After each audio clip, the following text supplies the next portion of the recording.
brutal, and also an amazing fighter, trying to measure up his opponent Gomez here, looking to close the distance, but also being very careful from Gomez's dangerous straight punches. Jen Sturger standing by near the howler. What do you have, Jen? Hey guys, so I talked to John's team and they actually trained him. They actually trained him for this warm-up cool-down of this tournament, and that's what's going to be helping him during these next few rounds.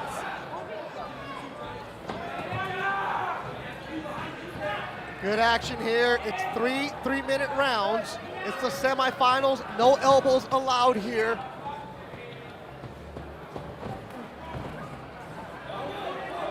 Lufo's trying to change his big stigma that they have in Spain, because there's not a lot of MMA fighters and it's kind of a taboo thing over there in Spain. He would love to be the face of Spain, love to be the new face of Combate Americas, and I think with his fighting capabilities, he's more than capable actually of accomplishing that. MMA continues to grow around the world. Today we had 7 different countries represented. And just reading some articles about him.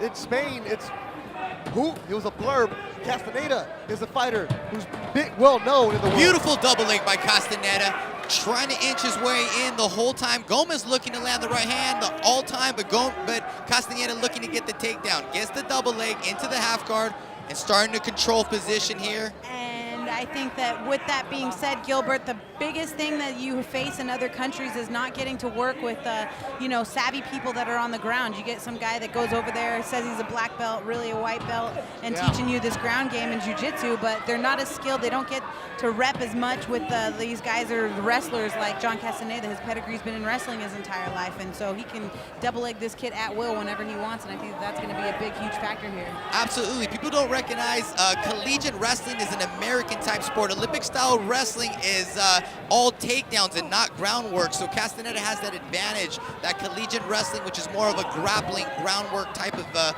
fighting style. But Gomez coming through with some punches, landing straight right and going for a takedown of his own. Gomez with some blood and some swelling around his right eye. Closing seconds of the opening round. Scheduled for 3, the semifinals of Copa Combate in Cancun. You need to win 3 fights. This is the second one of the night for John Castaneda and Marc Gomez. It's the semifinals of Copa Combate in Cancun, Mexico. Beto Duran, Juliana Peña, and Gilbert Melendez. John was ready to get out of there, out of the gate. Jason had to be like, dude, turn around now. He put him back in the corner, and then he said, no, turn around. Okay, now I'm ready for you.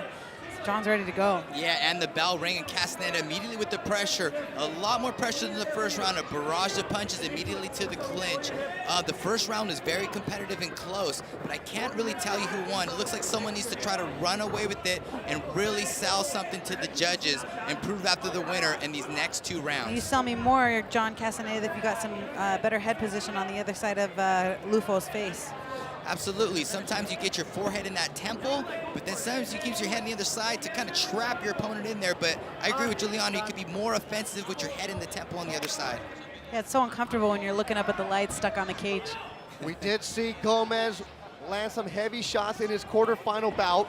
Castaneda slips. He's right back to his stance as southpaw. Lufo, the taller fighter, nice outside leg kick, but that's small potatoes. Gomez has a very good straight right hand. That's what knocked down his opponent Alejandro in the first round, and he's trying to keep that comfortable distance. And if he can keep trying to land that straight right, he might have a chance to get back in this and follow up some heavy strikes. And John Castaneda trying to work his way inside, trying to find his way inside so that he can get the takedown.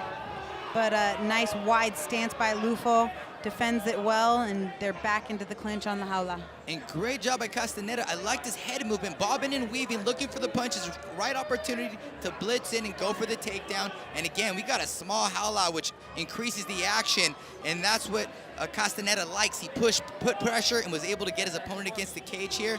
And yes, he might not be taking him down, but in my opinion, he's on the offense and winning here. And I have a feeling that Herzog's going to separate these guys. Gilbert, as a wrestler, you guys wrestle multiple times in a day, right?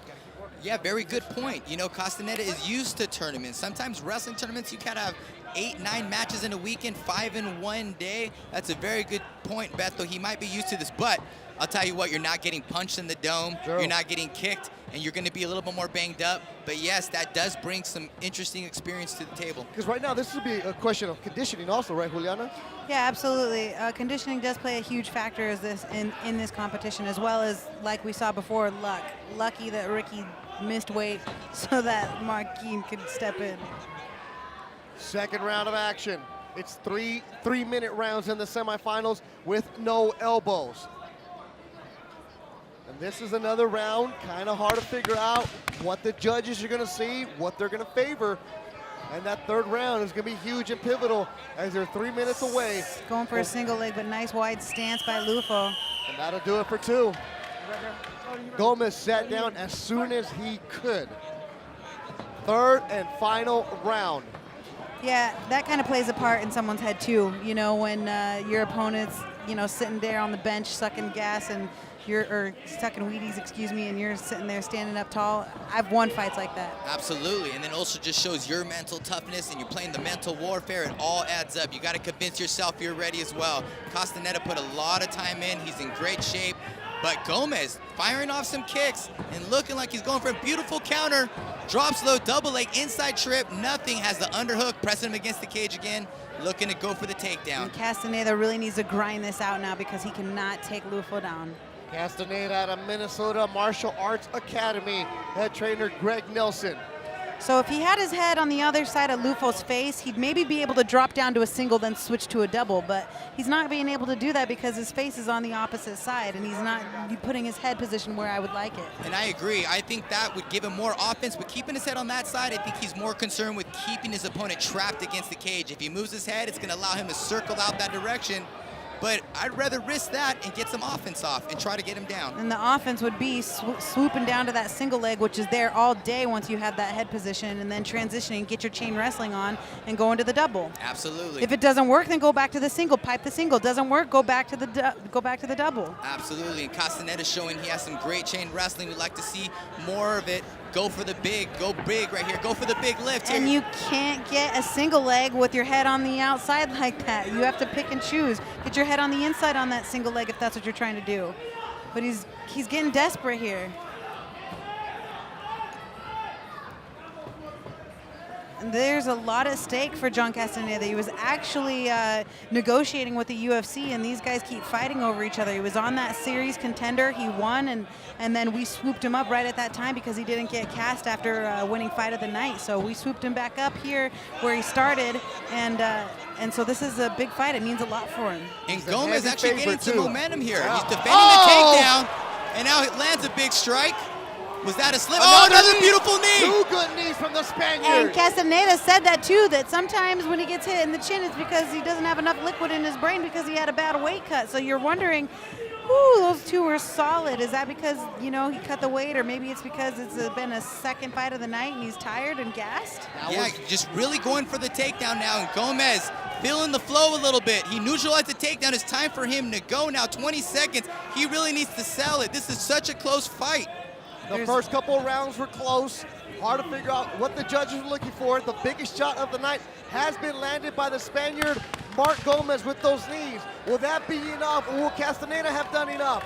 The final seconds of the semifinal. There it is. 100,000 on the line, and that'll do it. It is the semifinal is done between John Castaneda and Marc Gomez in Cancun. Y ahora, damas y caballeros, después de 3 asaltos, nos vamos a las tarjetas de los jueces. And now, fight fans, after 3 rounds, we go to the judges' scorecards. Y todos de los jueces anotaron el mismo 29, 28. All 3 judges have it 29-28.